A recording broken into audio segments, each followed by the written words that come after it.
Today, our G7 partners pledged steadfast support for Ukraine into and through 2025, continuing what has been a truly unprecedented partnership, sharing the burden, determined to do everything that we can to help Ukraine deal with the ongoing Russian aggression. The U.S. is continuing to surge security assistance to bolster Ukraine's defenses in the east and to respond to the escalation by Russia and, in particular, now the involvement of troops from North Korea. And let me say on that that this is a matter of grave concern for all the members of the G7, both because of what it means for Ukraine, what it means for broader European security, but also what it means in the Indo-Pacific. We see that the security between the Indo-Pacific and the Euro-Atlantic community are joined.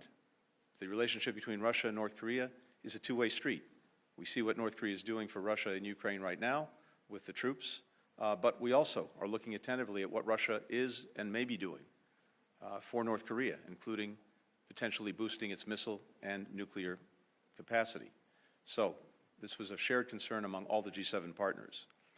But in our support for Ukraine, we're also finalizing getting out the door the $50 billion that have been secured on the basis of the Russian sovereign assets that are frozen. Last week, the United States unveiled its latest sanctions on Russia's financial sector, including Gazprom Bank.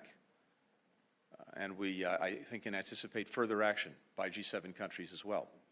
The G7 and partner countries have committed more than $2 billion to the energy sector in Ukraine since Russia escalated its attacks on that sector. As we head into the winter, we have G7 plus donors supporting, among other things, repairs for damaged power plants to restore over 2 gigawatts of generation capacity, the delivery of over 18,000 generators to help heat homes, hospitals, and schools. The G7 has also led the global push for enduring security commitments to Ukraine. 27 countries have now signed bilateral security agreements with Ukraine to help provide for their deterrence and defense capacity over the next decade. Today, the G7 had the opportunity to speak with Foreign Minister Sybiha about these and other lines of effort to further ensure that we're strengthening Ukraine's military and economic position going into and through 2025. We're determined that Ukraine has the money, the munitions, and mobilized forces to fight effectively in 2025 or to negotiate, but from a position of strength. Well, I think we've seen over the last more than 2.5 years now, coordinated and effective sanctions deployed by the G7 countries, by the EU, by other countries concerned, to continue to increase the pressure on Russia and any of those who are aiding and abetting its ongoing aggression against Ukraine. That's the case, for example, with regard to Chinese entities that are supporting Russia's defense industrial base. And you've seen us, but you've also seen Europe sanction many of those entities. With regard to North Korea, we've been working together for some time to increase the pressure on North Korea, including through sanctions. But I think what's essential here is this.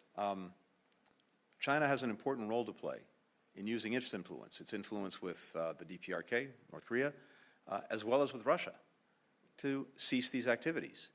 And in the absence of that, I think one of the things you're going to see is the countries in the Indo-Pacific region, and particularly on the Korean Peninsula, including the United States, including South Korea, including Japan, taking further steps to strengthen our own deterrence and defense capacities.